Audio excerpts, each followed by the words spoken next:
Yeah, okay. Good morning once again, everyone. So this morning we are going to continue our discussion uh, for grammar for language teachers class. Jadi kita akan melanjutkan diskusi kita untuk kelas grammar for language teachers. Kalau minggu lalu itu memang kita tidak bertemu secara sinkronis, tidak bertemu secara tatap maya ya, tetapi kemudian sebelum saya mengunggah video penjelasan saya, itu saya minta kalian untuk mengerjakan dulu tugas. Itu tugasnya dipakai untuk sebetulnya ngecek apakah kalian membaca materi yang sudah dibagikan atau belum gitu. Jadi apakah sudah membaca atau belum. Jadi meskipun mungkin juga ada yang agak sedikit saya kurang tahu, mungkin agak sedikit kesulitan begitu memahami materi kelasnya, tetapi ya saya bisa lihat bahwa kalian sudah mencoba untuk mungkin mencari informasi ya dari sumber-sumber lain begitu untuk membantu kalian memahami materi kelas minggu lalu begitu. Apakah video penjelasan saya sudah dilihat?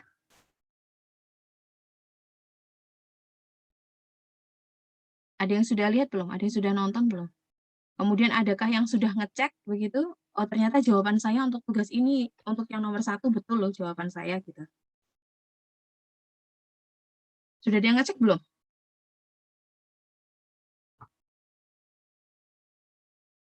Belum pada ngecek semua? Belum ada yang ngecek ya?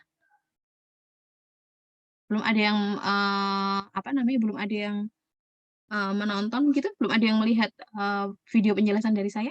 Sama sekali? Satu pun? Sudah, Mem. Sudah, Bu, tapi lemot sinyalnya. Oh, oke. Ya, karena ini ya, karena mungkin file videonya juga lumayan panjang ya. Jadi kalau dilihat itu file videonya itu durasinya sekitar 1,5 1,5 jam ya, hampir 1,5 jam, 1 jam 25 ya. Mungkin memang ya agak ya kalau di play langsung ya mungkin juga dia buffering begitu. Atau kalaupun kalian akan unduh itu mungkin juga akan butuh waktu. Oke, intinya adalah saya sebetulnya mau menanyakan apakah ada pertanyaan terkait materi kelas minggu lalu? Ada yang kalian mau tanyakan?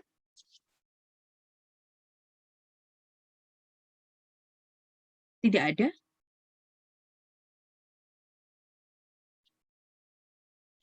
Jadi pertanyaan why teach grammar berkaitan dengan pertanyaan mengapa mengajar grammar?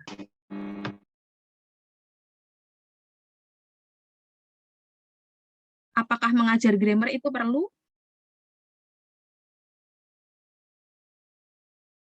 Jadi kalau pertanyaan ini ya mungkin sudah nggak perlu dijawab lagi ya. Kalau ditanya apakah mengajar grammar itu perlu, ya mengajar grammar satu bahasa itu perlu begitu. Tetapi kemudian yang dibahas di materi kelas kita atau yang dibahas di bukunya Thornbury itu sebetulnya tentang apakah perlu mengajar grammar atau enggak, bukan itu. Yang menjadi pembahasan yang menjadi pembahasan sebetulnya adalah eh, apakah mengajar grammar secara eksplisit itu perlu untuk dilakukan. Jadi apakah perlu kadang siswa itu kita ajarkan grammar secara eksplisit, seperti misalnya kalian itu mengambil kelas basic dan intermediate grammar. Perlu nggak sih kita punya kelas grammar seperti kelas basic dan intermediate grammar? Kalau secara pribadi, menurut pendapat kalian sendiri, perlu nggak sih gitu? Kita punya kelas semacam basic dan intermediate grammar? What do you think? Anybody who wants to share your opinion about this?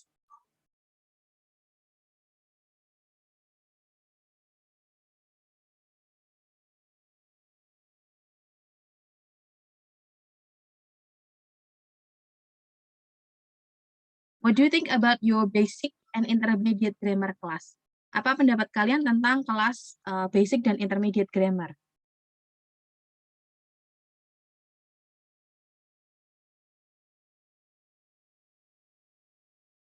Ya, mungkin let's listen from kita dengar dari Nelly, Pentaria Nelly, what is your opinion about basic and intermediate grammar class? I think it's important, ma'am. Karena menurut saya itu dengan adanya kelas basic sama intermediate itu bisa jadiin kayak bekal kita gitu loh. Jadi kita tuh kan belajar kan nggak harus dari yang high-nya dulu kan. Jadi dasar-dasarnya dulu. Jadi kalau misalnya kita udah paham sama dasar-dasarnya, jadi untuk mengembangkan itu kita lebih mudah. Oke, jadi kalau sebagai pembelajar bahasa kedua atau pembelajar bahasa asing, di mana ketika kalian belajar bahasa kedua atau bahasa asing kalian itu, kalian sudah tidak dalam periode golden age, begitu ya. Jadi kalau ada orang mengatakan, ada ahli yang mengatakan, seseorang itu bisa berhasil belajar bahasa itu kalau dia masih dalam periode masanya dia, yaitu sampai dengan usia 10 tahun. Akhirnya anak di bawah umur 10 tahun itu kadang mereka bisa berbicara dalam 2 bahasa secara fasih. Karena kemampuan mereka mempelajari bahasa itu masih, istilahnya masih tinggi begitu. Tetapi ketika, orang sudah, masuk sebagai pembelajar dewasa begitu, belajar bahasa kedua atau bahasa asing mereka, ya perlu ya gitu. Jadi perlu memang ada kelas grammar, di mana di kelas grammar itu kemudian siswanya akan ditunjukkan rules dari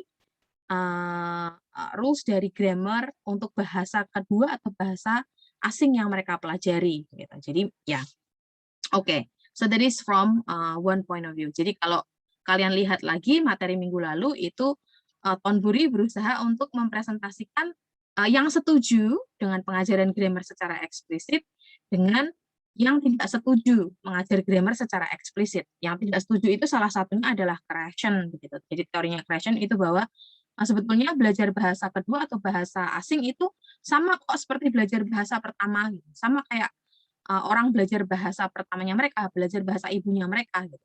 Yang perlu mereka lakukan ya hanya exposing themselves to the language, gitu. Jadi mengekspos diri mereka ke dalam bahasa itu. Bagaimana caranya? Ya dengan mendengarkan, dengan membaca, banyak mendengarkan, banyak membaca. Maka kemudian secara instingtif, begitu, secara jadi secara tidak langsung subconsciously begitu itu nanti kemudian mereka akan memahami sendiri, oh ternyata kalimat dalam bahasa itu formulanya seperti ini begitu. Jadi harusnya kalau dalam bahasa Inggris itu ternyata struktur kalimatnya itu dia bentuknya seperti ini. Untuk frase nomina itu ternyata bentuknya adalah kata sifatnya di depan dulu baru kata bendanya di belakang gitu. Jadi kalau menurut Krashen itu nanti secara ya nggak sadar begitu, secara naluriah aja, alami aja gitu. Nanti akan dia langsung secara ya itu tadi secara tidak sadar itu akan langsung menguasai grammar dari bahasa yang dia mengeksposkan dirinya ke dalam bahasa itu begitu. Oke, ya. Now we'll move to the next chapter in Tonbury's book.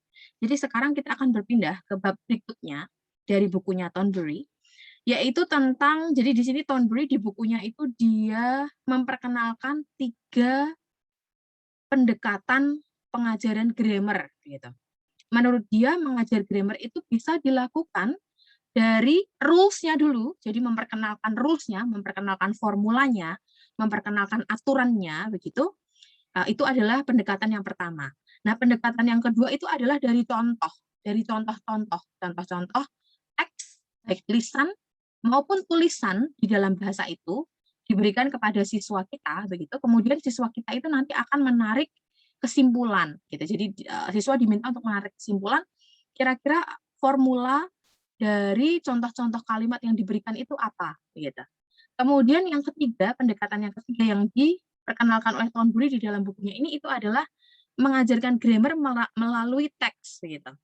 Bahwa ternyata mengajarkan grammar itu kita bisa dengan menggunakan teks. Jadi tidak lagi example, tidak lagi dari contoh-contoh, tetapi dari menggunakan teks secara utuh. Jadi yang disebut teks ini bisa teks lisan, bisa teks tertulis.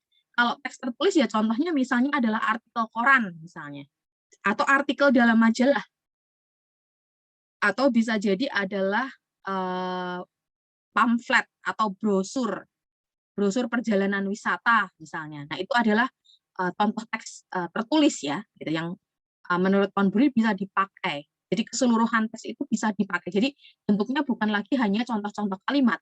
Kalau yang kedua tadi pendekatannya adalah dari contoh-contoh. Maksudnya adalah contoh-contoh dalam bentuk kalimat-kalimat gitu. Kalau yang teks ini adalah authentic materials gitu. Jadi materi yang otentik, materi yang asli yang memang digunakan oleh penutur asli bahasa tersebut untuk untuk berkomunikasi dalam kehidupan sehari-hari ya. Contohnya tadi dari artikel koran atau artikel majalah atau dari brosur perjalanan wisata itu yang bentuknya tertulis. Kalau yang lisan misalnya adalah dari contohnya misalnya di TV itu ada Oprah Winfrey Show misalnya. Jadi dari acara bincang-bincang di TV yang mana kemudian dialognya gitu, percakapan antara host dengan tamunya itu kemudian dibentuk dalam bentuk tulisan begitu, jadi ditranskripsikan dalam bentuk tulisan. Nah itu kemudian dipakai untuk belajar, dipakai untuk mempelajari grammar dari bahasa Inggris misalnya. Nah ini adalah 3 jenis pendekatan yang diperkenalkan oleh Thornbury di bukunya dia. Nah kita akan bahas satu persatu. Untuk yang hari ini, kita akan membahas pendekatan yang pertama, yaitu bagaimana mengajar grammar dari rules. Bagaimana mengajarkan grammar ke siswa kita dengan memperkenalkan aturannya dulu, dengan memperkenalkan formulanya dulu. Gitu. Ya, when we talk about teaching, kalau kita ngomongin tentang mengajar begitu, sebetulnya cara mengajar atau pendekatan pengajaran itu bisa dibedakan menjadi pendekatan deduktif dan pendekatan induktif begitu. A deductive approach starts with the presentation of a rule and is followed by example in which the rule is applied. Jadi kalau pendekatan pengajaran menggunakan pendekatan yang deduktif, itu biasanya gurunya akan memperkenalkan dulu rules-nya, akan memperkenalkan dulu formulanya. Gitu. Nah, ketika guru sudah memperkenalkan formula atau rules-nya, kemudian baru guru akan menunjukkan contoh-contoh bagaimana formula atau rules itu diaplikasikan di dalam soal. Kalau dalam bahasa Inggris, dalam pengajaran bahasa Inggris ya diaplikasikan dalam kalimat di bahasa Inggris. Tetapi juga sebetulnya pendekatan deduktif ini bisa juga dilakukan di mata pelajaran yang lain. Contohnya misalnya di fisika gitu. Kalau misalnya dulu kalian belajar fisika atau matematika di SMP SMA, gurunya memperkenalkan dulu formulanya, gurunya memperkenalkan dulu rumusnya misalnya. Rumus untuk menghitung menghitung isi bola misalnya. Kemudian diperkenalkan ini rumusnya adalah begini. Nah itu berarti dia adalah deduktif. Jadi dari rumusnya dulu, kemudian setelah itu gurunya memberi contoh misalnya ada bola, dia memiliki diameter misalnya berapa, ya dan lain sebagainya misalnya. Kemudian mencontohkan bagaimana siswa bisa menghitung isi dari bola itu. Nah itu adalah aplikasi dari rules itu. Nah ini adalah pendekatan pengajaran yang deduktif begitu. Sama juga dengan mengajar bahasa. Mengajar bahasa ini juga bisa guru melakukan pendekatan deduktif, di mana guru memperkenalkan dulu rules untuk membuat kalimat di dalam bahasa Inggris misalnya, kemudian diberi contohnya. Oh, simple present tense itu formulanya adalah subjek diikuti oleh verb, verbnya diikuti oleh akhiran s atau es, ini dengan melihat subjeknya, tergantung subjeknya orang ketiga tunggal atau bukan. Kalau orang ketiga tunggal berarti verbanya harus berakhiran s atau es misalnya. Nah ini berarti adalah pendekatannya deduktif, memperkenalkan formulanya dulu, kemudian baru memberi contohnya. Contoh atau kegunaannya dulu. Kegunaan simple present tense itu adalah digunakan untuk menyatakan kebiasaan. Contohnya misalnya kalau untuk menyatakan kebiasaan itu, kalian bisa mengatakan bahwa Arlinda wakes up at 4:30 every morning, misalnya 4:30 a.m. every morning. Jadi Arlinda bangun jam 4:30 setiap pagi. Nah ini habits. Tetapi simple present tense juga bisa digunakan untuk menyatakan fakta, misalnya. Contohnya, misalnya kalau kalian mau mengatakan hal-hal yang kebenarannya diketahui oleh umum, diketahui oleh khalayak ramai. Misalnya itu adalah bahwa matahari itu terbitnya di timur, tenggelamnya di barat, misalnya. Itu kalian bisa menggunakan simple present tense. Jadi, the sun rises in the east and sets in the west. Nah, ini deductive approach. Jadi dari formulanya, bagaimana menggunakan formula itu, contohnya seperti apa. Nah, sedangkan yang inductive approach ini tidak dimulai dari memperkenalkan formula atau memperkenalkan rules kepada siswanya. No, but it starts with some examples from which a rule is inferred. Jadi, kalau mengajar menggunakan pendekatan induktif, maka gurunya tidak akan memberitahukan atau tidak akan memulai dengan memperkenalkan formulanya dulu atau memperkenalkan rules-nya dulu, enggak. Tetapi gurunya akan memberi contoh-contoh dulu, contoh kalimat-kalimat. Di mana dari kalimat-kalimat yang dia berikan itu, maka siswanya bisa menarik kesimpulan untuk rule dari kalimat-kalimat yang diberikan oleh gurunya tersebut. Nah, ini in place of the terms deductive and inductive, it may be easier to use the terms rule-driven learning and discovery learning respectively. Jadi kalau dalam hal pembelajaran, biasanya pendekatan didaktif ini disebut dengan pembelajaran yang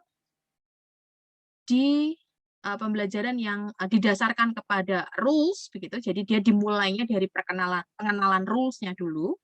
Sedangkan yang inductive learning ini disebutnya juga dengan pembelajaran yang menemukan, gitu. Jadi tidak dimulai dari mengenalkan rules-nya, tetapi discovery learning. Jadi siswanya diminta untuk belajar menemukan rules dari contoh-contoh kalimat yang diberikan. Ya, today we will focus on deductive approach karena teaching grammar from rules itu adalah pendekatannya adalah pendekatan didaktif. Jadi teaching grammar from rules is a deductive approach. A deductive approach or rule-driven approach to language teaching is traditionally associated with grammar translation. Jadi kalau kemarin atau minggu lalu kita sudah belajar beberapa metode pengajaran bahasa Inggris dimulai dari grammar translation sampai dengan communicative language teaching. Nah, di sini banyak ahli berpendapat bahwa pendekatan pengajaran didaktif ini umumnya atau biasanya dikaitkan dengan metode grammar translation. Jadi dikaitkan dengan metode pengajaran grammar yang menggunakan grammar translation method. Jadi menggunakan metode grammar translation. It is important to stress that the deductive method is not necessarily dependent on translation. Tetapi satu hal yang perlu untuk kita perhatikan itu adalah bahwa meskipun banyak ahli yang berpendapat bahwa pendekatan didaktif ini itu dia berhubungan erat dengan grammar translation method, tetapi ternyata pendekatan pengajaran didaktif ini bisa dilakukan tidak hanya dengan menggunakan metode grammar translation, gitu. Jadi ternyata bisa dilakukan tidak hanya menggunakan grammar translation, gitu. Jadi ada metode-metode lain yang juga bisa menggunakan deductive approach, tapi dia tidak grammar translation. Jadi tidak harus atau tidak melulu aktivitas kelasnya itu harus menerjemahkan kalimat. Jadi kalau grammar translation method itu dia menitik beratkan pengajaran di kelas itu kepada reading dan writing, di mana biasanya aktivitas kelasnya itu adalah siswa diminta untuk menerjemahkan. Jadi siswa diperkenalkan dulu pada formula atau rules dari bahasa yang mereka pelajari, bahasa yang akan mereka pelajari. Kemudian ketika siswa sudah diperkenalkan dengan rules atau formula itu, maka kemudian siswanya di-drill. Gitu. Jadi siswanya diberi latihan-latihan, di mana latihan-latihannya itu nanti bentuknya adalah siswa diminta untuk menerjemahkan dari bahasa Indonesia ke bahasa Inggris, atau sebaliknya dari bahasa Inggris ke bahasa Indonesia. Gitu. Jadi biasanya aktivitasnya itu hanya menerjemahkan, begitu. Nah, tetapi ternyata pendekatan didaktif ini, itu kalau menurut Thornbury, itu bisa dilakukan tidak harus selalu dengan latihan menerjemahkan, tidak harus dengan grammar translation, tidak harus dengan metode grammar translation. Ya, kemudian ya, kalau ditanya apakah semua pendekatan pengajaran grammar itu memiliki advantages dan disadvantages, jawabannya iya. Tidak ada metode pendekatan grammar, pendekatan pengajaran grammar itu yang 100% sempurna.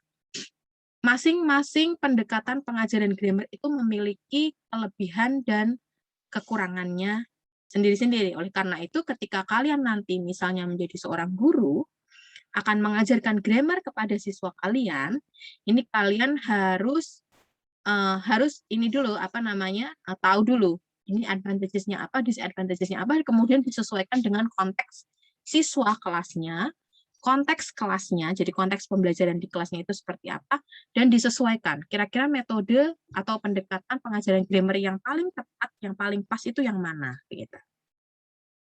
Okay, so some of the advantages of deductive approach according to Thornbury, jadi beberapa kelebihan pengajaran grammar secara didaktif menurut Thornbury itu adalah bahwa it gets straight to the point. Jadi pengajaran grammar dengan menggunakan pendekatan didaktif ini itu tidak membuang-buang waktu. Gitu.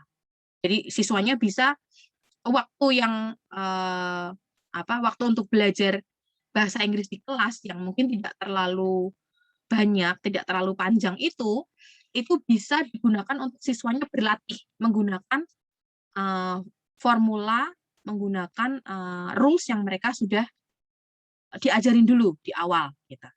Karena kan straight to the point. Jadi gurunya ngajarin rules-nya, kemudian siswanya dikasih contoh-contoh, langsung latihan, gitu. Jadi akan lebih banyak waktu untuk siswa berlatih menggunakan rules yang sudah diajari oleh gurunya. Kemudian yang berikutnya adalah bahwa it acknowledges the role of cognitive processes in language acquisition, especially for adults, learners. Gitu. Jadi kalau menurut Thornbury, pendekatan didaktif ini itu dia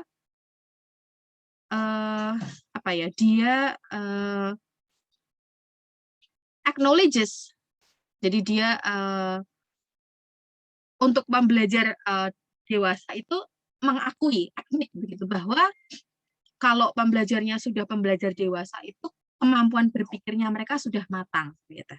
Jadi kemampuan intelektual mereka untuk untuk bisa menganalisa, untuk bisa memahami formula atau memahami istilah-istilah yang digunakan ketika guru mengajarkan rules atau mengajarkan formula kalimat di dalam bahasa Inggris itu, siswanya itu pasti mereka sudah paham, gitu. Karena mereka bukan lagi young learners, karena mereka sudah adult learners yang cognitive skills-nya itu sudah developed more than young learners. Jadi kemampuan berpikir secara kemampuan kognitifnya mereka itu sudah berkembang jauh lebih jauh lebih matang dibandingkan pembelajar muda. And then the learners who have an analytical learning style can meet their learning expectation. Dan cocok juga untuk pembelajar yang memiliki gaya belajar analitik. Karena pembelajar analitik ini mungkin kemudian dia bisa membandingkan rules yang dia sudah dapatkan di bahasa ibunya dia dengan rules di bahasa kedua atau bahasa asing yang dia pelajari. Jadi kemudian dia bisa menganalisa, oh ternyata bedanya adalah begini. Kalau di bahasa saya, di bahasa Indonesia, frasa nomina itu ternyata dimulai dari kata benda dulu, baru diikuti kata sifat. Tetapi kalau dalam bahasa Inggris ternyata kebalikannya, jadi harus kata sifat dulu, baru diikuti kata benda. Begitu. And then it allows the teacher to deal with language points as they come up. Jadi begitu siswanya memiliki masalah memahami rules dalam bahasa sasaran yang mereka pelajari, itu bisa langsung dikonsultasikan kepada gurunya. Jadi bisa langsung bisa langsung diselesaikan oleh gurunya. Jadi bisa langsung Gurunya bisa mengatakan, oh salah, itu pemahaman kamu salah, karena rules-nya itu harusnya begini, gitu. Aturannya, formulanya itu harusnya begini. Nah, itu tadi formula yang kamu gunakan itu tidak tepat, tidak sesuai dengan formula atau rules yang sudah saya ajarkan sebelumnya. Gitu. Jadi itu lebih guru itu jadi bisa lebih gampang, gitu. Jadi lebih gampang untuk menunjukkan kenapa salah, kenapa kalimat itu salah, dan kenapa kalimat betul. Karena ada formula atau rules yang sudah ditetapkan dulu sebelumnya, gitu, di awal kelas. Sorry. Tetapi kemudian ada juga kekurangannya dari pendekatan didaktif. Jadi pendekatan didaktif ini juga memiliki kekurangan. Jadi biasanya yang menjadi kekurangannya itu adalah bahwa mungkin tidak menarik untuk siswa. Jadi pendekatan didaktif ini tidak menarik untuk siswa yang dia kemampuan meta language-nya itu kurang. Jadi maksudnya adalah ketika dipakai untuk mengajar young learners, dipakai untuk mengajar pembelajar muda, ini didaktif approach tidak menarik untuk mereka, gitu, karena kemampuan meta language mereka masih rendah. Jadi ketika Anda perkenalkan kepada terminologi, kepada terms-terms misalnya adalah gerund, misalnya verb ing itu kan disebutnya dengan gerund, present gerund, kemudian juga past gerund itu yang berakhiran dengan ed misalnya. Kemudian kalian memperkenalkan mereka kepada misalnya adjective, nouns, adverbs, itu kan namanya part of speech ya. Itu mereka kalau pembelajar muda, jadi maksudnya adalah anak TK atau anak SD, itu mereka tidak akan tertarik gitu belajar bahasa Inggris kalau Anda menggunakan pendekatan didaktif gitu. Karena Anda ngomong tentang noun, verb, adjective, adverb itu mereka itu apa gitu. Noun itu apa? Adverb itu apa? Verb ing atau gerund itu apa? Gitu. Mereka nggak tahu. Preposition itu apa? Mereka nggak ngeh dengan istilah-istilah itu. Gitu. Jadi tidak menarik untuk pembelajar muda yang mereka meta language-nya masih rendah begitu. Kemudian grammar explanation encourages a teacher-fronted and transmission style classroom. Ya, kalau pendekatan didaktif ini biasanya kemudian yang menjadi pusat pembelajaran itu adalah gurunya memang. Jadi gurunya itu menjadi yang lebih banyak memonopoli waktu kelas kita.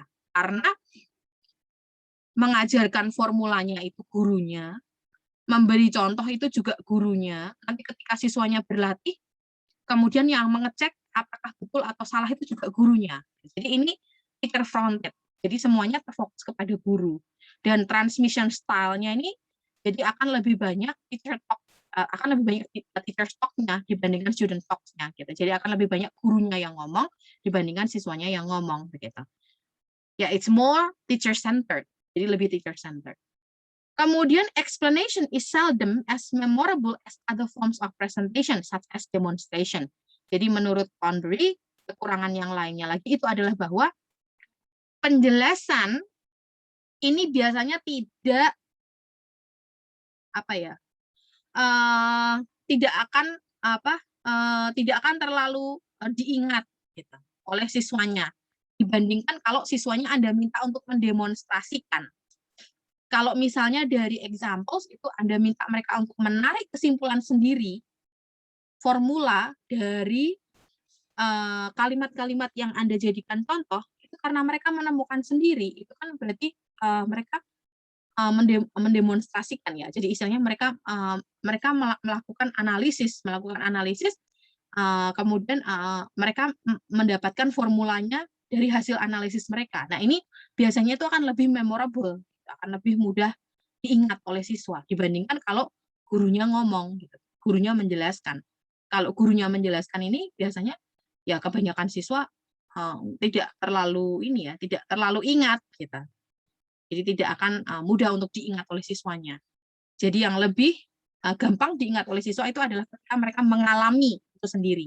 When they experience the learning themselves. Itu biasanya kemudian akan lebih lebih nempel dalam ingatan mereka, begitu. Kemudian kekurangan yang berikutnya adalah such an approach encourages the belief that learning a language is simply a case of knowing the rules. Jadi pendekatan didaktif ini kekurangannya adalah kemudian menekankan bahwa belajar bahasa itu hanya untuk tahu rules-nya saja. Gitu. Belajar bahasa itu untuk tahu rules, tahu teorinya, gitu. Tapi belum tentu mempraktekkannya. Gitu. Jadi hanya tahu, oh sentence formulanya seperti ini, oh sentence structure-nya seperti ini, tetapi belum tentu siswa itu akan bisa menggunakannya itu dalam berkomunikasi in real life communication. Gitu. Jadi ya teorinya tahu, tetapi apa namanya prakteknya enggak. Gitu. Nah ini this is some of the advantages and disadvantages of deductive approach according to Thornbury. Nah, up to this part. Question first. Pertanyaan dulu. Sampai di sini.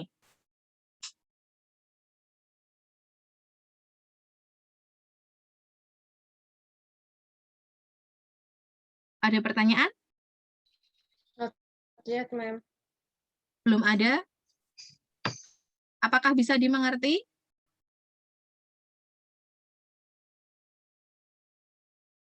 Can it be understood? Yes, ma'am. Yes, ma'am.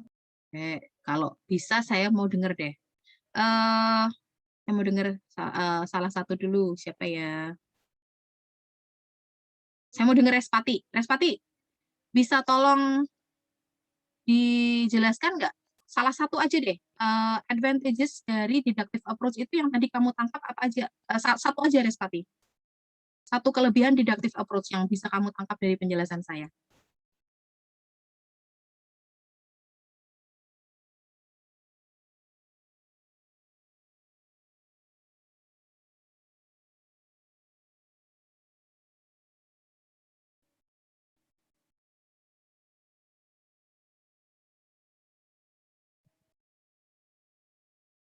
Halo? Apakah Respati bisa mendengar suara saya? Yeah. Oke. Satu aja Respati yang kamu tangkap yang mana? Yang deductive approach ya. Kelebihannya apa? Satu kelebihannya. Bisa mengerti pola grammar di awal. Bisa mengerti pola grammar di awal. Oke, jadi itu menjadi dasar untuk siswanya berlatih ya menggunakan pola grammar tersebut begitu ya. Oke. Oke, thank you. Now what about one of the drawbacks of deductive approach that you can get from my explanation? I would like to hear from Dylan. Dylan, satu kekurangan dari pendekatan didaktif yang kamu bisa tangkap dari penjelasan saya. Satu aja kekurangannya, apa?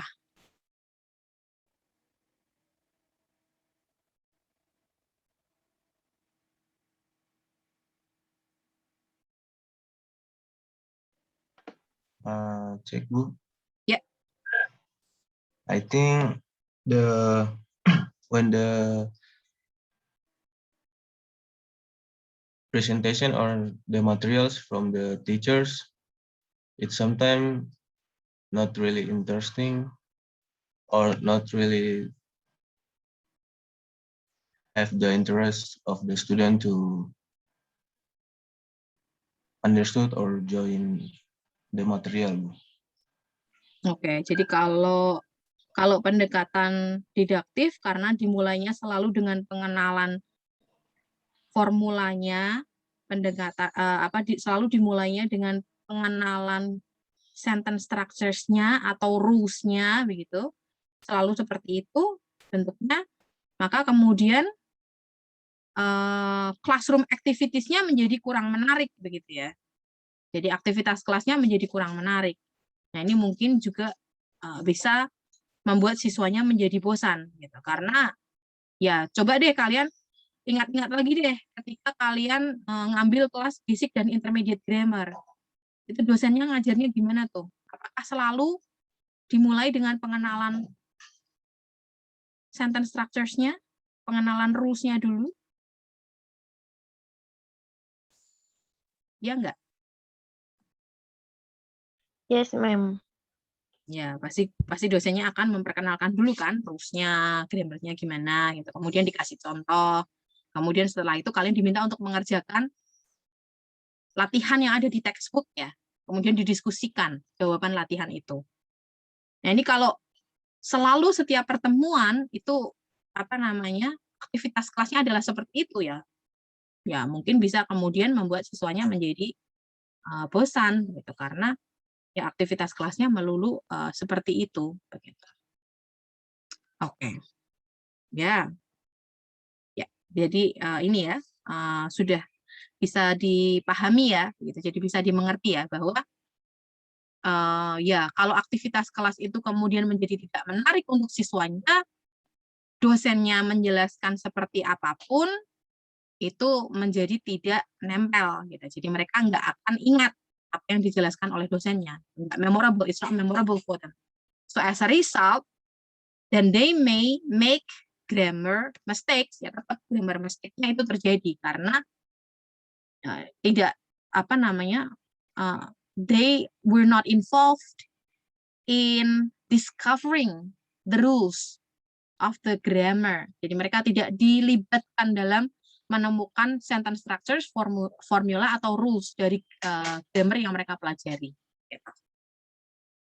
Oke, nah I will move to this one. Ini kalian mungkin sudah dari pertemuan pertama begitu ya dengar kata rule.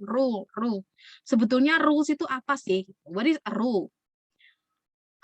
Rules in here ya mungkin kalian kalau kaitkan dengan bahasa Indonesia rules, aturan gitu. Nah, aturan itu tidak hanya aturan misalnya berkendara di jalan saja, tetapi bahasa itu juga memiliki aturannya.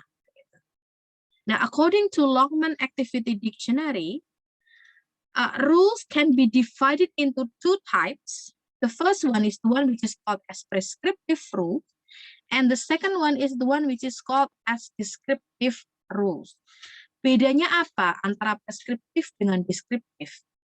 Prescriptive rules itu adalah a principle or order which guides behavior, says how things are to be done. Ini modelnya ini sama seperti prescription, sama seperti resep. Kalau kalian pergi ke dokter, dikasih dokter resep.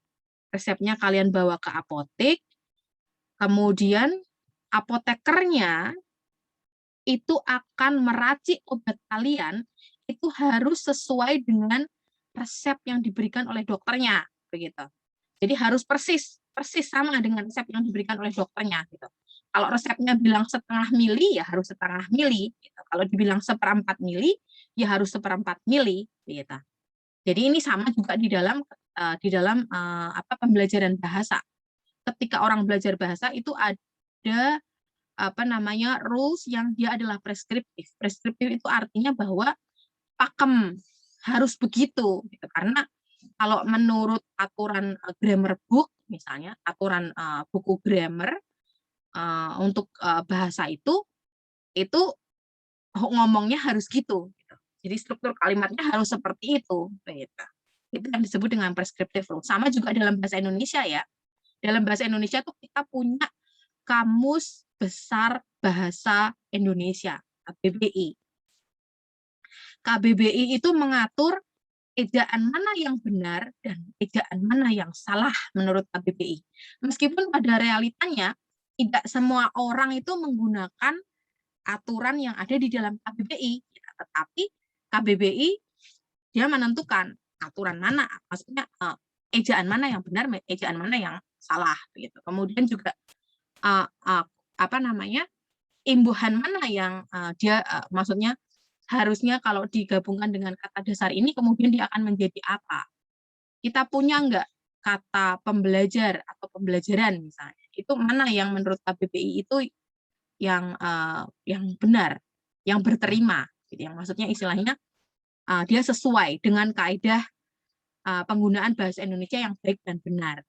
EYD, ejaan yang disempurnakan itu adalah preskriptif. Gitu. Jadi menurut aturannya, gitu, ada acuannya, ada buku grammarnya, begitu. Itu harusnya bentuknya seperti ini, strukturnya seperti ini, katanya harus ini, gitu ya. Ini kata yang benernya harus begini, grammarnya harus begini, formulanya harus begini. Itu prescriptive rules. Tetapi kita juga tidak bisa kita tidak bisa memungkiri bahwa the usual way that something happens is not always as how it is written in the prescriptive rules. Jadi lebih ke descriptive rules. Dalam komunikasi sehari-hari itu orang itu menggunakan descriptive rules. Jadi descriptive rules ini adalah rules yang kita bisa temukan dari penggunaan bahasa sehari-hari.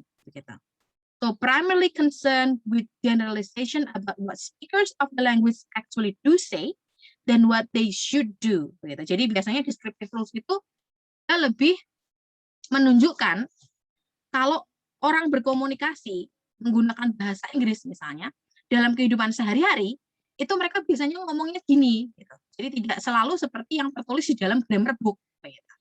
Tidak selalu seperti yang tertulis di dalam KBBI misalnya. Dalam bahasa Indonesia, dalam kehidupan sehari-hari, orang itu lebih sering menggunakan kata upload atau download. Meskipun di dalam KBBI itu sudah di bahasa Indonesia kan, sudah diterjemahkan ke dalam bahasa Indonesia bahwa upload itu adalah unggah, download itu adalah unduh. Tetapi dalam kehidupan sehari-hari, orang masih banyak menggunakan kata upload dengan download. Kemudian juga meskipun secara prescriptive rules itu untuk kata mouse itu ada bahasa Indonesianya, sudah diterjemahkan ke dalam bahasa Indonesia, yaitu menjadi ketikus. Tetapi secara descriptive rules dalam kehidupan sehari-hari itu jarang banget. Orang menyebut mouse itu dengan ketikus. Pinjam ketikusmu dong. Enggak, jarang itu orang menggunakan kata ketikus. Jadi lebih sering orang menggunakan kata mouse. Masih tetap sering menggunakan kata mouse. Nah ini adalah beda dari prescriptive rules dengan descriptive rules. Jadi kalau prescriptive itu sesuai dengan apa yang tertulis di dalam grammar book. Tetapi kalau descriptive ini lebih kepada bagaimana sentence structure itu, bagaimana grammar dari satu bahasa itu digunakan dalam kehidupan sehari-hari. Biasanya orang itu ngomongnya gimana. Meskipun contohnya lagi dalam bahasa Indonesia ya, menurut textbook pengajaran grammar bahasa Indonesia itu dikatakan bahwa kata kerja di dalam bahasa Indonesia itu harus berimbuhan. Semua kata kerja dalam bahasa Indonesia itu harus berimbuhan. Kecuali ada kata-kata kerja tertentu ya yang tidak berimbuhan. Tetapi biasanya semua kata kerja dalam bahasa Indonesia itu berimbuhan. Dalam realitanya, in reality, contohnya misalnya adalah kata suka. Suka ini dia harusnya kalau dimasukkan di dalam kalimat itu dia harus ada imbuhannya. Menyukai kita. Jadi harusnya kalau menurut textbook grammar bahasa Indonesia itu kalau Anda mau bilang I like hamburger, itu harusnya Anda mengatakan kalau dalam bahasa Indonesia itu saya menyukai hamburger. Saya menyukai jus tomat. Tetapi in reality we don't use suffixes dalam penggunaan kalimat bahasa Indonesia sehari-hari. Itu kita tuh lebih seringnya tidak menggunakan imbuhan untuk kata kerja yang kita gunakan dalam kalimat-kalimat kita. Oleh karena itu lebih seringnya dalam kehidupan sehari-hari itu pasti kita akan ngomongnya adalah saya suka hamburger, saya suka jus tomat begitu. Padahal ini kalau secara aturan pembentukan kalimat bahasa Indonesia yang benar ini enggak boleh enggak bisa. Suka itu tidak boleh berdiri tanpa imbuhan di dalam kalimat. Kalau dia adalah kata kerja dia harus memiliki imbuhan. Nah ini beda antara preskriptif dengan deskriptif. Prescriptive rule dengan descriptive rule. Prescriptive rule itu adalah aturan sesuai dengan dia yang tertera di dalam textbook. Tetapi descriptive rules ini adalah aturan yang kita temukan di dalam penggunaan bahasa itu oleh masyarakat, gitu, masyarakat yang menggunakan bahasa itu. Ya, itu prescriptive rules dan descriptive rules. Kemudian ada juga adalah pedagogic rules. Pedagogic rules ini adalah rules yang dibuat masuk di akal untuk pembelajar, sehingga kemudian bisa membantu mereka untuk menjadi alat, jadi menjadi alat dan juga membangun kepercayaan mereka untuk menggunakan bahasa atau mempelajari bahasa yang mereka pelajari with a reasonable chance of success. Jadi dengan alasan yang tepat ya, begitu, yang masuk di akal untuk mereka mencapai kesuksesan dalam mempelajari satu bahasa. Ya, bisa dibedakan menjadi rules of form dengan rules of use. Jadi aturan tentang bentuknya bagaimana dengan aturan penggunaannya, gitu. Jadi pedagogic rules ini rules yang biasanya digunakan di dalam bidang pendidikan. Jadi untuk mengajarkan bahasa kepada siswa. Jadi bisa dibedakan menjadi rules of form dengan rules of use. Ya, contoh dari prescriptive rules. Tadi sudah definisinya, sekarang contohnya. Contohnya misalnya adalah, kalau di dalam bahasa Inggris di situ dikatakan bahwa jangan menggunakan different to. Jangan mengikutkan preposisi, jangan menggunakan preposisi to setelah kata different, gitu. Dan juga jangan menggunakan than setelah kata different, gitu. Karena secara aturan tertulisnya, preskriptifnya, itu kita tidak boleh mengatakan different to dan different than. Biasanya kita harus mengatakan different from, begitu.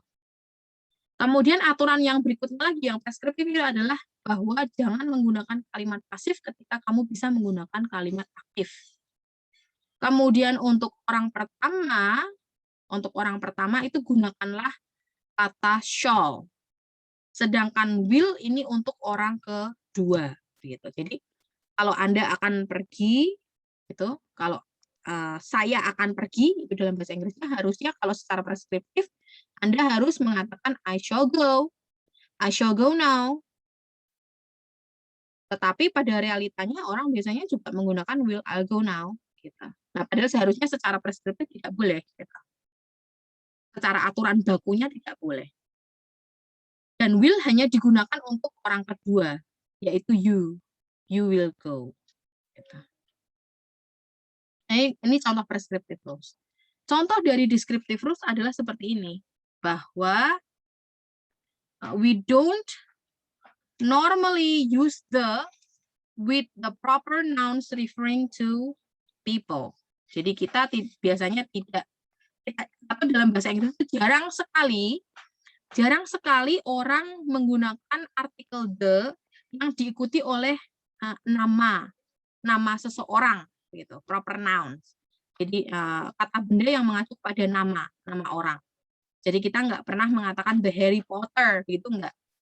Atau mengatakan the Donald Trump misalnya, enggak, gitu. Secara descriptive rules-nya tidak, tetapi secara prescriptive rules-nya itu boleh, gitu. Tapi dalam realitanya sehari-hari jarang sekali menggunakan the dengan proper noun. Kemudian we used to with the infinitive to say that something regularly happened in the past but no longer happens now. Jadi menggunakan used to itu digunakan untuk menyatakan sesuatu yang menjadi kebiasaan di masa lampau, tetapi sekarang sudah tidak lagi. I used to smoke misalnya. Saya dulunya merokok, gitu. But now I quit. Now I have stopped smoking misalnya. Nah, ini contoh dari descriptive rules. Meskipun ya kalau mungkin secara preskriptifnya tidak seperti itu. Kemudian rule of form, ini contohnya misalnya adalah kalau untuk pedagogic rule tadi, rule of form itu memperkenalkan siswa kita dengan ini. Jadi past simple atau past simple dari kata kerja beraturan itu berakhiran dengan ed. Gitu. Jadi ed ditambahkan kepada kata kerja bentuk dasar. Sedangkan rule of use-nya itu penjelasan bahwa simple past tense digunakan untuk mengindikasikan aksi yang dilakukan di masa lampau atau kejadian yang terjadi di masa lampau. Gitu. Jadi ini rule of form dan rule of use. Jadi saya kira bukan sesuatu yang baru ya. Gitu. Anda belajar bahasa Inggris dari SMP mungkin, SMP, SMA itu juga pasti di kelas diajarkan. Rule of form-nya, jadi sentence formulanya seperti apa, kemudian penggunaannya seperti apa. Ya, kemudian berikutnya itu adalah karakteristik of good rules. Jadi rules yang baik, yang bagus itu yang seperti apa? Bahwa good rules have to be true. The limitations are clear. Gitu. Jadi batasannya itu harus jelas. Jadi rules itu yang masuk di dalamnya apa, kemudian dia tidak masuk di dalamnya apa. Kemudian juga itu bisa clearly expressed. So the rule has to be able to be clearly expressed. Kemudian simplicity, so yeah, it has to be simple, jadi harus simple. Kemudian it has to be familiar to the concept that the students have already had. Jadi rules yang bagus itu harus yang familiar, jadi bisa dipahami oleh siswanya. Jadi harus sesuatu yang dekat dengan apa yang mereka sudah ketahui, begitu. Kemudian relevan, harus relevan artinya adalah harus sesuai dengan kebutuhan dari siswanya, begitu. Sesuai dengan apa yang perlu untuk dipelajari oleh siswanya, rules apa yang perlu dipelajari oleh siswanya, sesuai dengan kebutuhan siswanya. Ya, ini adalah karakteristik of good rules. Now, this is an example of how a teacher can teach past perfect tense using deductive approach, menggunakan pendekatan didaktif, ya, mengajarkan grammar dari rules-nya. Jadi bisa dimulai dengan cueing. Cueing itu artinya memperkenalkan sentence structure atau grammar point yang akan dipelajari oleh siswanya di kelas. Jadi misalnya dengan memberitahukan bahwa past perfect atau today we are going to learn about the past perfect. Kemudian diikuti dengan rule of form bahwa the past perfect is formed from the past of the auxiliary have. Jadi past perfect itu strukturnya, formula kalimatnya itu adalah dari bentuk lampau have, yaitu had, yang diikuti oleh verba bentuk ketiga. Ini rule of form-nya. Contohnya, ini adalah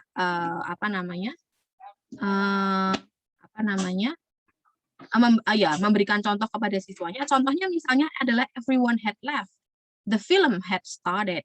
Gitu. Nah ini giving examples to the students, and then after that, the teacher can continue the explanation by checking students' understanding. Ngecek dulu pemahaman siswanya. Okay, now student, what is the past perfect of they go? Kalau bentuk present-nya adalah they go, simple present-nya adalah they go, maka past perfect-nya apa? Nah, ini harusnya siswanya menjawab they had gone.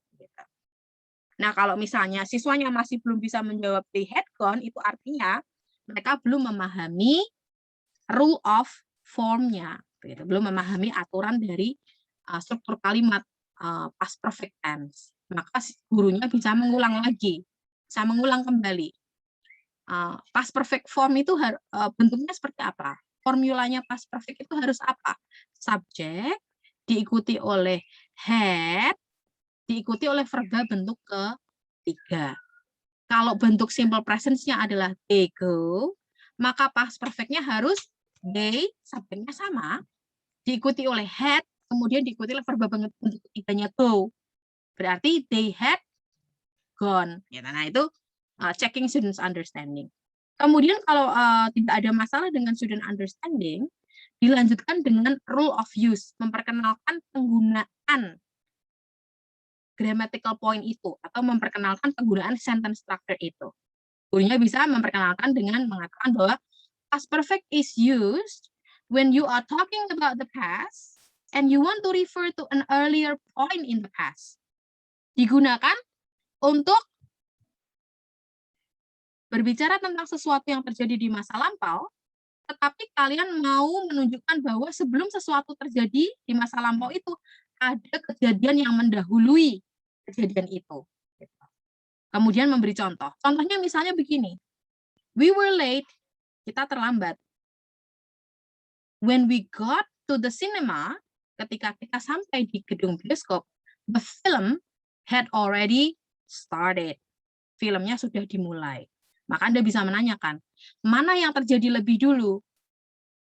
We got to the cinema atau the film started?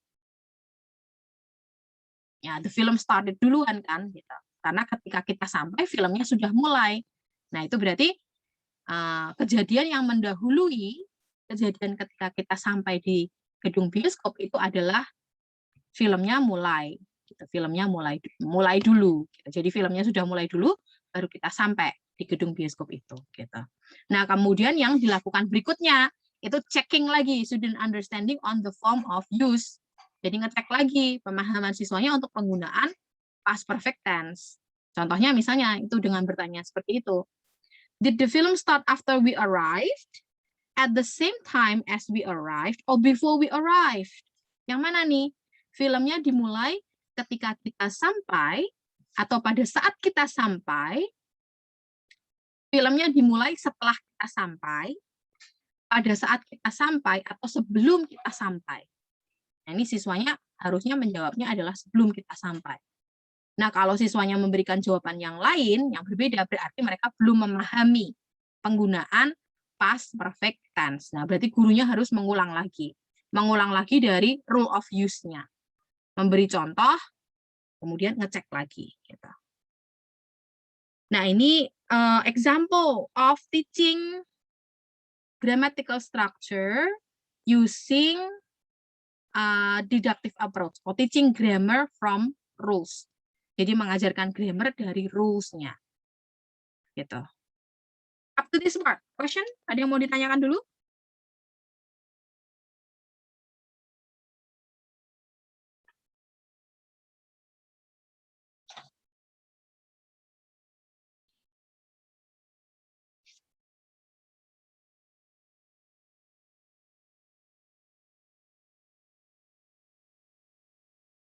Pertanyaan? Tidak ada?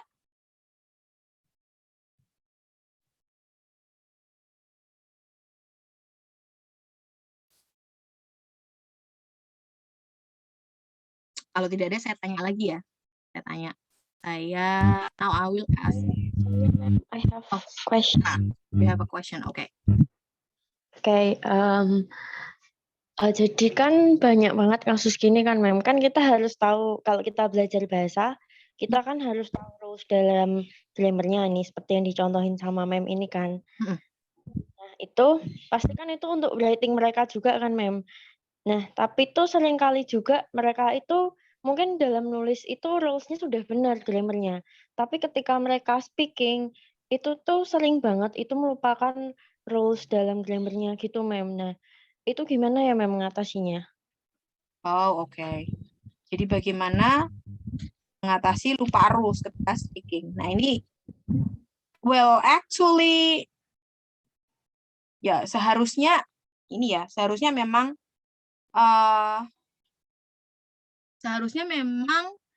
siswa itu untuk speaking itu memang agak susah, gitu. Beda dengan writing. Kalau writing itu kita diberi waktu yang maksudnya cukup. Gitu. Maksudnya kalau misalnya kita lupa itu, sebentar, salah. Bisa dihapus, bisa diulang. Gitu. Bisa diulang artinya kalian bisa menghapus kalimat dengan struktur kalimat yang salah, kemudian kalian bisa tulis ulang. Dan itu bisa dilakukan berkali-kali.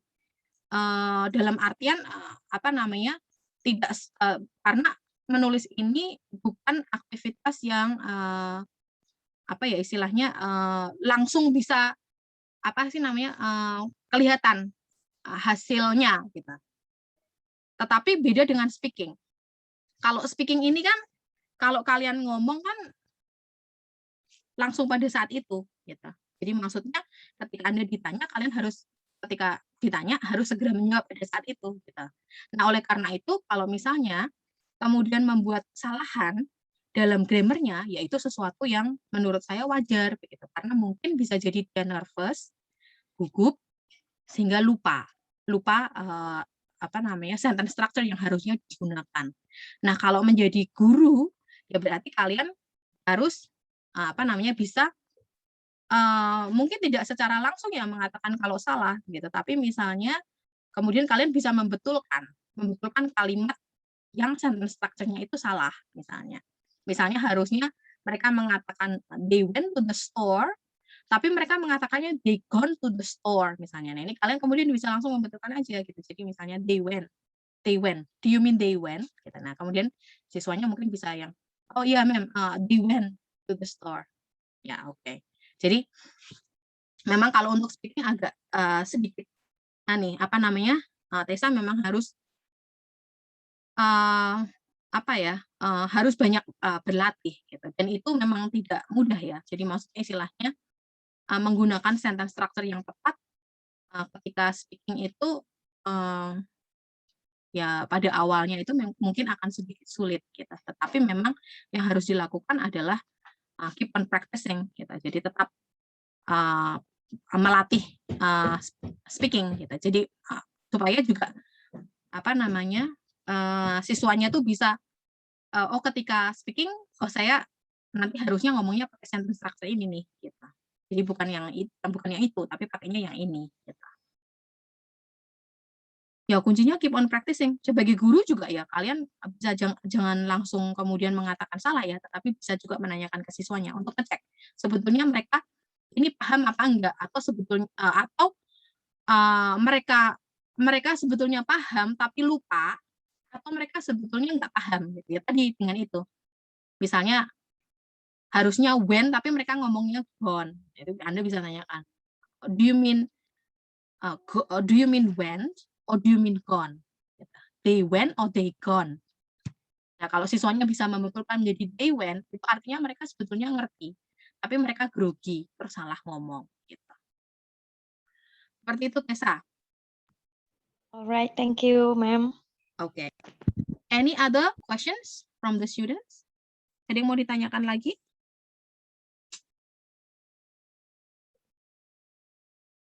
Kalau tidak ada, saya mau dengar dari Alvin deh.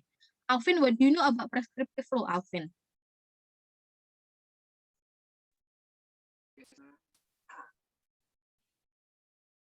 Can you hear me? Yes. My understanding, prescriptive rule is the rules of grammar that need to be need to be ditekankan gitu loh, Mem. Jadi mungkin kalau prescriptive rule itu nggak bisa kita pakai grammar yang salah dan sebagainya gitu, Mem. Oke. Jadi prescriptive rules itu rule yang ditekankan gitu ya. Jadi ini biasanya prescriptive rules itu harus kalian gunakan ketika kalian menulis, karena menulis itu adalah formal dibandingkan speaking. Kalau speaking ini informal. Jadi bisa dia kemudian menggunakan yang descriptive rule untuk yang speaking.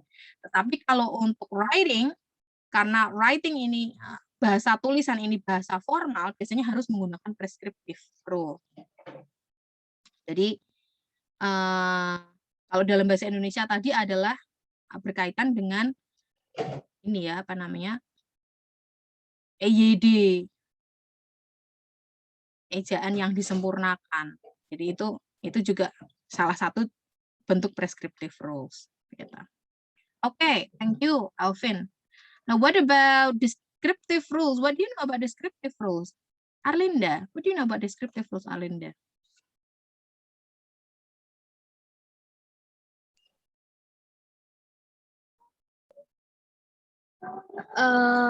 Descriptive rule is a distinction was made between a rule that a linguist might devise to describe a regularity of the grammar. For example, can you make it simpler, your explanation simpler? Lebih sederhananya?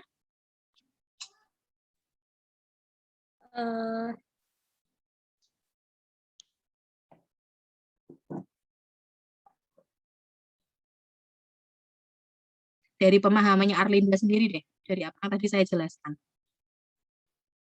Nggak perlu lihat buku, tidak perlu browse di Google begitu, tapi kalau menurut Arlinda dari penjelasan saya yang Arlinda pahami tentang descriptive role itu seperti apa?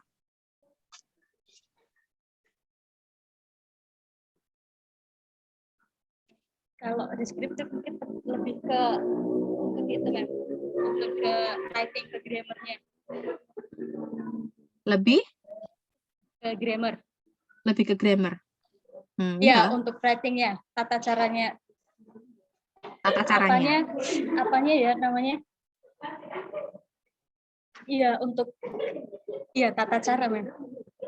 Oke. Jadi kalau kita ngomongin rules ini sebetulnya kita ngomongin tentang tata caranya ya gitu. Tapi kalau preskriptif ini tata cara yang mana gitu? Tata cara yang dia tertuang di dalam satu dokumen yang istilahnya itu hitam di atas putihnya begitu. Jadi contohnya misalnya kalau kita ngomongin rules yang hukum ya, misalnya. Jadi hukum itu kalau yang preskriptif itu ya seperti yang tertulis di dalam aturan pemerintah misalnya. Aturan wali kota kah, atau aturan gubernur kah, atau aturan pemerintah. Jadi maksudnya yang hitam di atas putih itu preskriptif gitu. Jadi harusnya begini gitu. Tetapi kalau descriptive rule ini adalah aturan yang dia tidak tertulis gitu. Jadi misalnya masyarakat yang hidup di satu tempat begitu, mereka punya keyakinan bahwa kalau lewat ke kuburan itu harus bilang permisi dulu ya. Jadi kalau kalian lewat ke kuburan itu harus kula nyuwun sewu dulu. Jadi oleh karena itu orang-orang di situ biasanya kemudian ya kalau lewat kuburan itu nyuwun sewu gitu. Tapi apakah ada aturan tertulisnya? Enggak gitu. Kalau ditanya, "Loh, kamu ngapain kok kamu melakukan hal itu?" Ya karena itu mbah saya dulu ngomongnya gitu.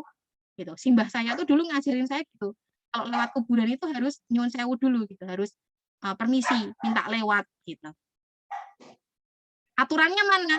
Ya enggak ada gitu. Aturannya ya itu pokoknya dari dulu simbah saya itu ya itu melakukan hal seperti itu. Nah, ini descriptive rule gitu. Jadi sama juga orang belajar bahasa. Orang belajar bahasa itu ada aturan pakemnya, yang tertulis itu preskriptifnya, yang deskriptifnya itu yang dia ditemukan ketika dia kemudian berkomunikasi dengan orang-orang yang menggunakan bahasa itu, dia menemukan bahwa oh ternyata kalau orang berkomunikasi dengan menggunakan bahasa itu mereka tuh ngomongnya gini loh gitu. Mereka nggak ngomong sesuai dengan di grammar textbook yang saya kemarin pelajari gitu. Ternyata mereka ngomongnya gini gitu kalau untuk sehari-hari.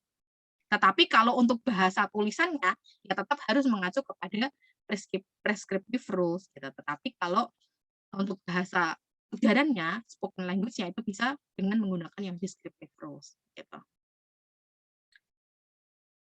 Nah, ini Arlinda bisa dimengerti nggak? Iya, Mem. Berarti kayak misal itu aturan yang bisa ditemukan atau digunakan di kehidupan sehari-hari gitu ya, Mem? Ya, betul. Sama juga dalam belajar bahasa ya. Jadi orang belajar bahasa ada descriptive rule itu yang kalian temukan ketika kalian berkomunikasi dengan orang menggunakan bahasa itu, ternyata mereka tuh ngomongnya gini loh gitu.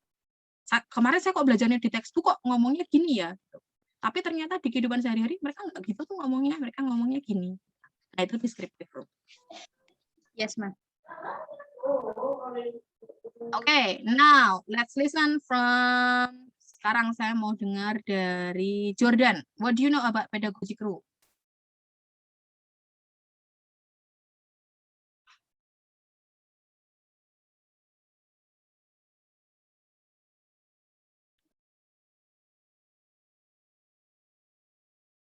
Halo, Jordan, can you hear me? Bisa dengar saya nggak ini?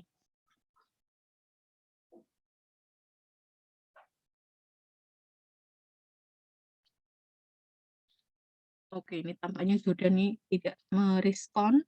Kalau Dian gimana Dian? Can you hear me Dian? Yes, ma'am. Hey. Dian, Bisa jelaskan nggak kalau pedagogic rule itu yang seperti apa?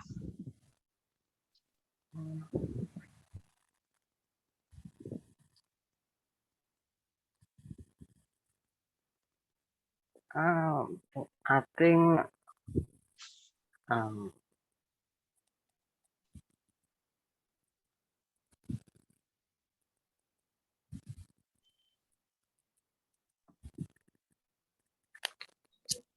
Aku malah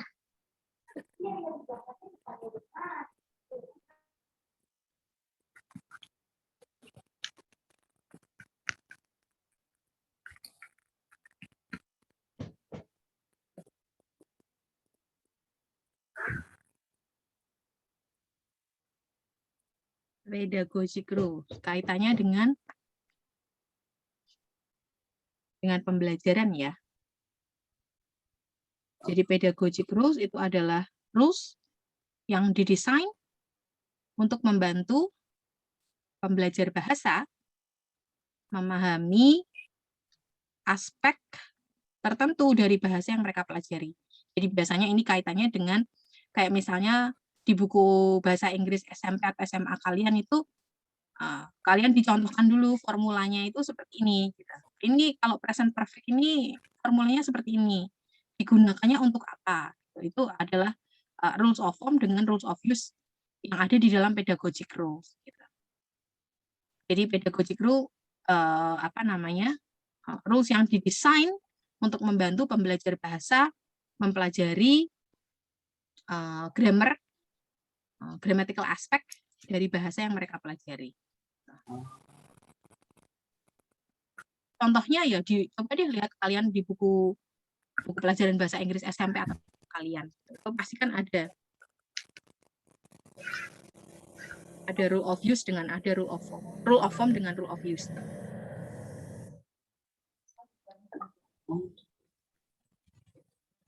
Begitu ya Dian, bisa dipahami? Oke, Mem, bisa. Ya. Oke, kalau begitu sekarang saya akan lanjut. Ini adalah slide terakhir untuk penjelasan saya materi kelas hari ini.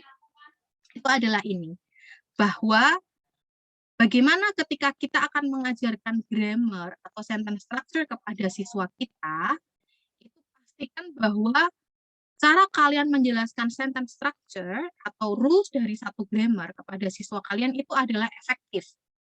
Gimana itu supaya membuat penjelasan sentence structure atau grammatical point itu efektif? Ya, pastikan bahwa rules-nya, pastikan bahwa sentence structure-nya atau grammatical point-nya itu bisa diilustrasikan dengan contoh. Jadi bisa diberi contoh. Jadi bisa ditunjukkan dengan contoh. Pastikan bahwa presentasi kalian atau cara kalian mengajarkan sentence structure atau grammatical point itu singkat. Gitu. Jangan bertele-tele, jangan terlalu lama, jangan berpanjang-panjang, singkat saja. Begitu. Kemudian yang berikutnya adalah bahwa kalian mengecek pemahaman siswa kalian. Pastikan ketika mengajarkan sentence structure, grammatical points dari bahasa Inggris itu kalian melakukan pengecekan. Jadi mengajarkan satu sentence structure atau satu grammatical point dalam bahasa Inggris tadi diilustrasikan dengan contoh, penjelasannya jangan berpanjang-panjang, jangan bertele-tele, begitu straight to the point aja. Kemudian setelah itu check your students understanding. Kalau memang belum memahami, bisa diulang lagi penjelasannya. Begitu. Kemudian juga beri kesempatan kepada siswa untuk mengaplikasikan rules, sentence structure, grammatical point yang mereka sudah pelajari itu dalam latihan yang mereka kerjakan di kelas, gitu, dalam aktivitas yang mereka kerjakan di kelas. Jadi memberi kesempatan kepada siswa untuk personalize the rule, jadi untuk nyantol gitu. Jadi maksudnya apa ya? Untuk membuat pemahaman mereka akan rules itu nempel di benak mereka, nempel ya. So it sticks in their mind, memorable, membuat menjadi diingat oleh siswanya, begitu. Ya ini effective rule presentation. Jadi 4 hal ini yang harus kita perhatikan ketika mengajarkan grammar, sentence structure, grammatical points atau rules kepada siswa kita. Oke, now I'll move to this one. Sudah selesai penjelasan saya, maka saya akan beralih ke penjelasan untuk grup lab workshop kalian. Jadi ini rambu-rambu untuk panduan bagaimana kalian akan melakukan grup lab workshop kalian. Kelompoknya sudah ditentukan dan itu sudah saya share di Schoology. Urutannya juga saya sudah saya tentukan ya. Jadi maksudnya saya kemarin bikin lotre gitu. Kemudian saya tentukan siapa yang urutan pertama, kedua, ketiga, dan seterusnya sampai urutan ke-6. Anggota grupnya itu juga saya random, saya acak gitu. Oke, untuk grup pertama anggota grupnya adalah Dylan, Rizky, dan Marsha. Kelompok 2 anggota grupnya adalah Salva, Alvin, dan Christina. Nah, ini nanti kelompok 1 dan 2 itu akan mempresentasikan grup lab workshop mereka di tanggal 5 Oktober. Jadi kalian punya waktu persiapan 1 minggu begitu. Kalau mulai dari minggu ini ya mungkin lebih dari 1 minggu ya. Minggu depan hari Rabu jam 9 hari Rabu minggu depan jam 9 itu kalian akan tes pertama untuk kelas Grammar for Language Teachers. Nah, konsultasinya itu nanti mungkin kita bisa atur ya setelah ini apakah pada hari Rabu itu atau ya pada hari Rabu jamnya jam berapa begitu, ataukah hari lain selain hari Rabu begitu. Dan juga sekalian dengan jamnya untuk konsultasi grup lab workshop kelompok 1 dan kelompok 2.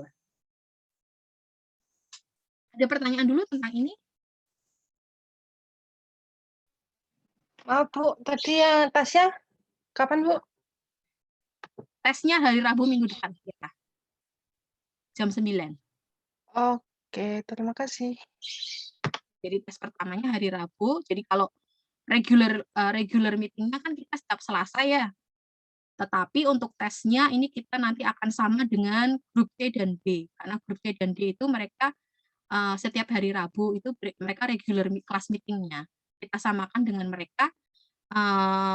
Biasanya mereka dari jam 8 sampai jam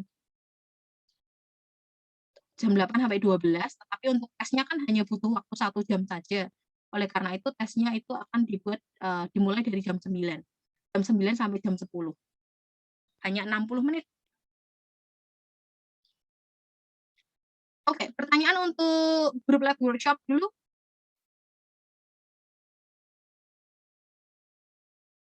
Tidak ada? Kemudian untuk grup 1 dan grup 2, itu sampel lesson-nya sudah saya bagikan di Schoology. Jadi sampel lesson yang saya beri judul GLW1 itu untuk kelompok 1, yang saya beri nama GLW2 itu untuk grup 2. Jadi nanti kelompok 1 akan mengajarkan grammatical structure used to menggunakan translation, menggunakan metode penerjemahan sebagai pendekatan didaktif. Kemudian untuk grup 2 akan mengajarkan grammatical structure-nya itu adalah articles mengajarkan articles mengajarkan articles ini adalah and the gitu menggunakan pendekatan grammar worksheets. Grammar worksheet ini bisa digunakan juga sebagai salah satu metode pendekatan didaktif. Jadi selain translation, tadi kan juga Tuan Guri mengatakan mengajarkan grammar yang pendekatannya didaktif itu tidak harus selalu menggunakan translation, tapi bisa juga menggunakan metode yang lain. Nah, ini nanti yang akan kita cobakan itu adalah selain translation itu adalah menggunakan grammar worksheets. Ya, kemudian siswa yang lainnya gimana, Bu? Kami baca sampel lesson atau enggak? Ya, kalian harus juga membaca sampel lesson-nya untuk grup lab workshop 1 dan grup lab workshop 2 supaya nanti kalian bisa mengikuti ketika mempraktekkan. Ketika grup 1 dan grup 2 ini mempraktekkan langkah-langkah mengajar menggunakan sampel lesson itu. Nah, grup live workshop-nya ini 45 menit, 30 menit presentasi, 15 menit tanya jawab. Kemudian nanti grup live workshop-nya akan ada presentasi dan ada workshop session. Presentasi itu di mana nanti kalian akan menjelaskan dulu grammatical structure yang akan kalian ajarkan. Kemudian workshop-nya itu nanti demonstrasi, mendemonstrasikan langkah-langkah mengajar sesuai dengan sampel lesson-nya. Kemudian juga analisis.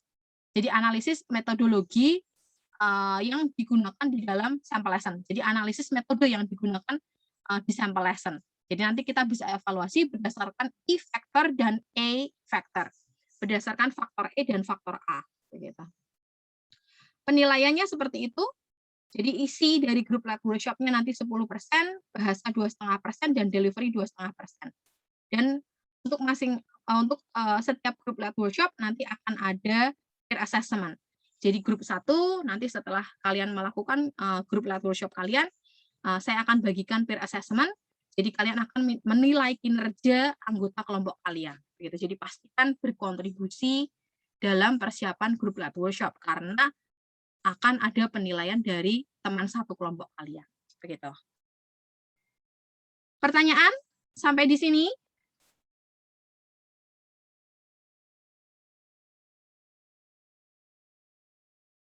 Tidak ada? Not yet. Oke, tidak ada pertanyaan ya, cukup jelas ya. Oke. Nah, kemudian yang berikutnya yang saya mau share juga ini adalah tentang ini, group led workshop reflection. Jadi ini refleksi untuk group led workshop itu akan dilakukan setelah 2 group led workshop dalam satu pertemuan.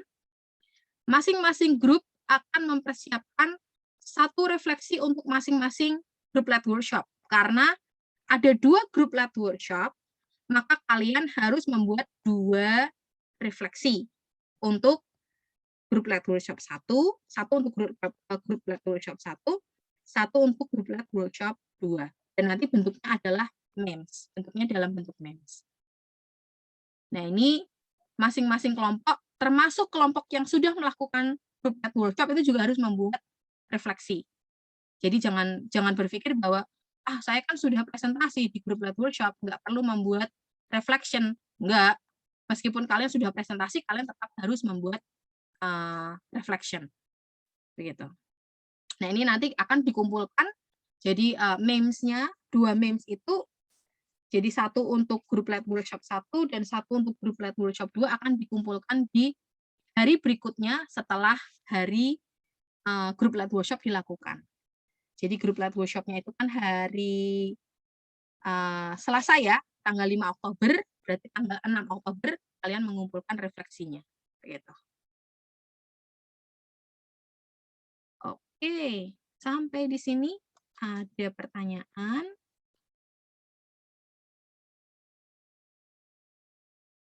Tidak ada? Ma'am, Yes. berarti presentasi dan workshop-nya itu live ya, Ma'am? Ya, jadi nanti bentuknya online ya, menggunakan Zoom meeting gitu. Nah, ini nanti yang presentasi itu harus menyalakan kameranya. Kalau yang mahasiswa lain sih boleh tidak menyalakan kamera, kecuali kalau nanti dipakai untuk demonstrasi sampel lesson ya, di mana itu kan nanti yang presenternya itu akan menjadi guru, mempresentasikan langkah-langkah dalam sampel lesson itu. Nah, ini bisa jadi siswanya diminta untuk menyalakan kameranya, gitu, supaya gurunya bisa lihat.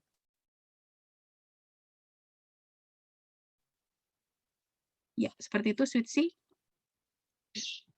Ma'am, maaf mau nanya.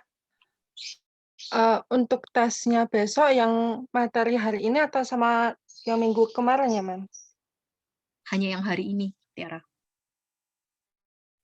Oke, terima kasih. Hanya yang teaching grammar from rules. Jadi untuk tesnya hanya yang materi hari ini ya, teaching grammar from rules.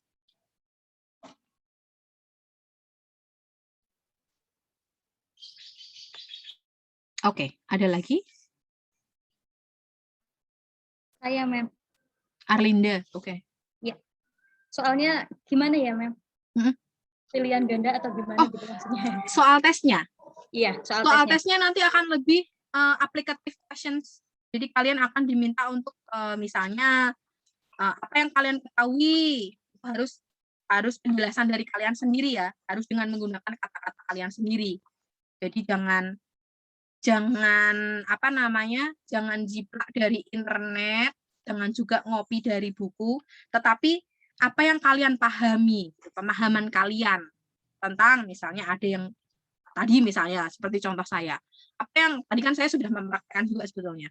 Apa sih yang kamu pahami tentang prescriptive rules misalnya? Contohnya misalnya prescriptive rule itu seperti apa gitu. Jadi mungkin modelnya sama seperti tadi yang saya lakukan di kelas hari ini gitu. Jadi lebih pemahaman dan contoh.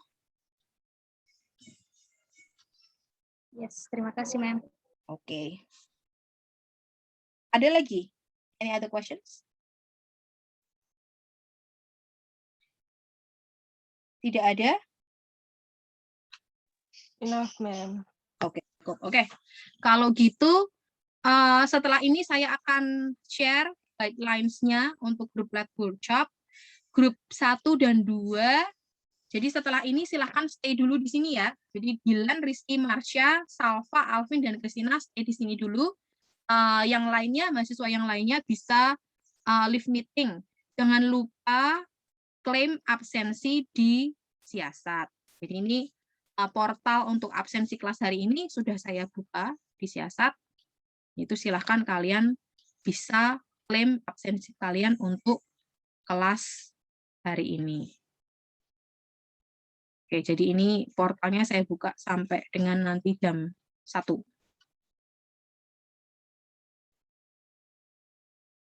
Ya, silahkan bisa klaim absensi di Siasat mulai sekarang.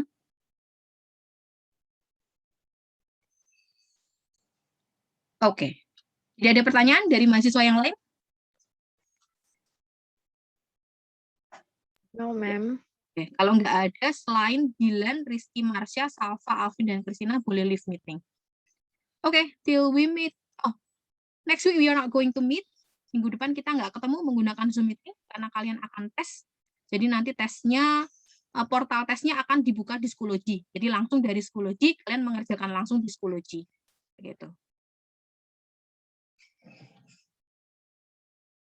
Mulainya jam 9.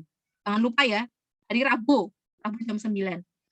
Jadi nanti saya akan reminder hari Senin, saya akan reminder begitu supaya tidak lupa tesnya hari Rabu minggu depan jam 9. Sudah itu. Ada yang mau ditanyakan enggak? Kalau tidak ada, boleh leave meeting. Selain tadi 6 mahasiswa yang saya sebutkan namanya. Tiara? Oke. Oke. See you 2 weeks from now.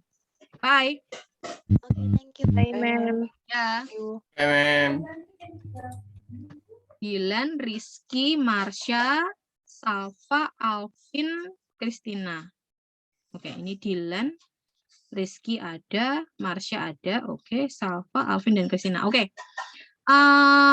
Ini I want to ask about consultation, day and time. Hari dan waktu konsultasi. Apakah mau konsultasi di hari Rabu setelah tes atau malah hari Selasa pada saat kelas meeting?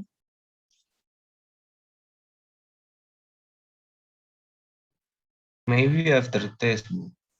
After the test, karena kan saya nggak tahu, siapa tahu ada yang ada kelas setelah tes. Kalau lebih amannya sih hari Selasa di jam kelas kita, di jam kelas GLT gitu. Karena saya yakin pasti kalian nggak mungkin toh ada kelas lain di jam kelas GLT gitu. What do you think?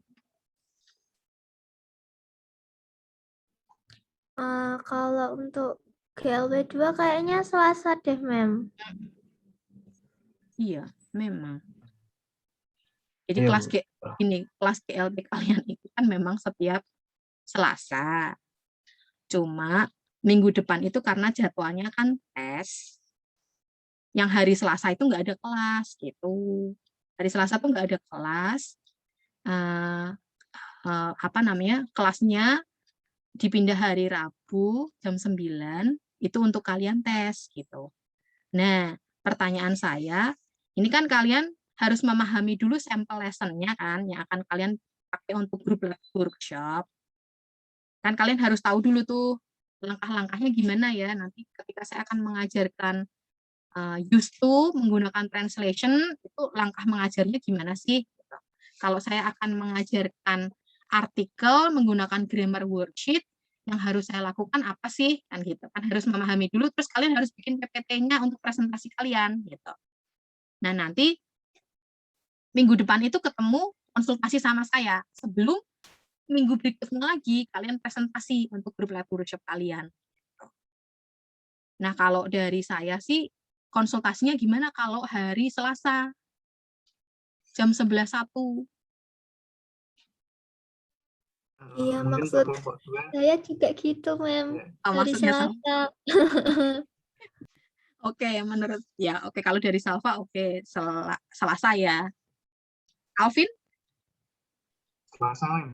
Oke, Selasa. Selasa apakah saya kira amannya tuh jam 11 deh. 11 sampai 12 deh. Jadi sama seperti hari ini tadi. Karena kalau pagi itu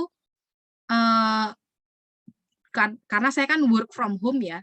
Ini biasanya akses internetnya ini dipakai untuk anak saya belajar juga gitu. Karena kalau biasanya anak saya pakai Google Meet, saya pakai Zoom meeting, itu pasti nanti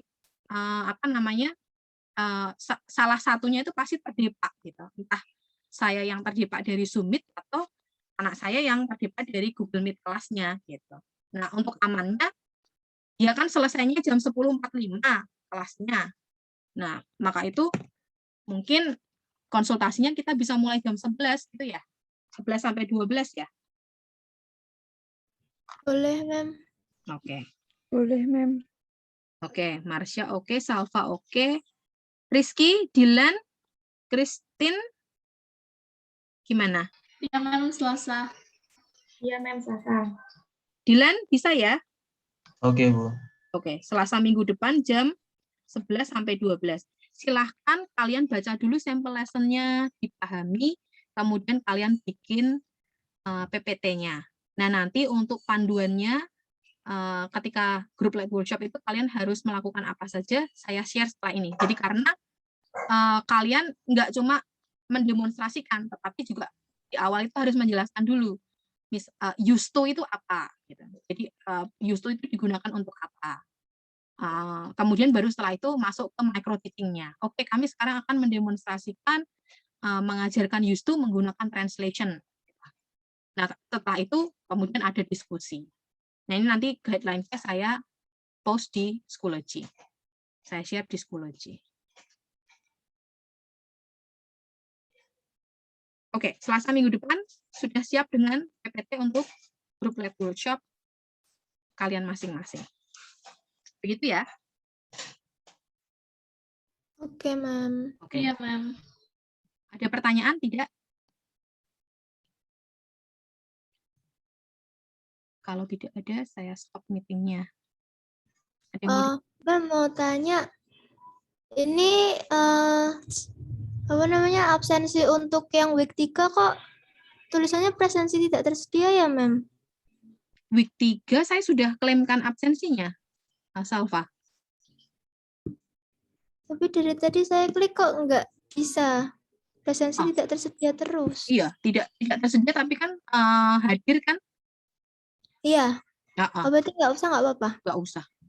Tidak usah karena saya sudah klaimkan kehadiran untuk yang kemarin sudah mengumpulkan tugas kelasnya. Tuh. Pertanyaan? Tidak ada? Tidak ada? Nggak ada, Mem. Oke, kalau tidak ada berarti saya stop kelasnya sampai di sini. Oke, sampai ketemu hari Selasa minggu depan jam 11.12 untuk konsultasi presentasi grup lab workshop kalian. Oke, thank you. Till we meet again next week. Thank you, Mem. Ya, Thank you. bye-bye. Ya.